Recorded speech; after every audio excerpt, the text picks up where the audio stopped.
So our pasta is actually done. So I'm going to go ahead and take the pasta and I'm going to strain it.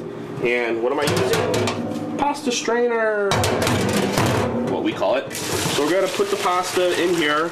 Lots of steam. I feel like Hawaii.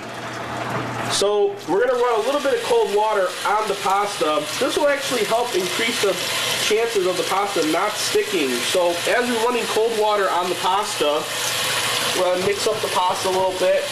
If you notice, none of the pasta sticks. That's why we put the oil in the water. See, none of this pasta is sticking. It's all separate.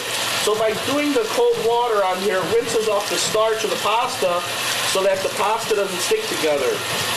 That's one of the reasons. So you put the oil in the water so that the pasta doesn't stick. And then you put cold water and you rinse the pasta and you're rinsing the starch off the pasta so that the pasta doesn't stick again. So in the next segment, we will actually add the pasta to the sauce. We're almost there to eat.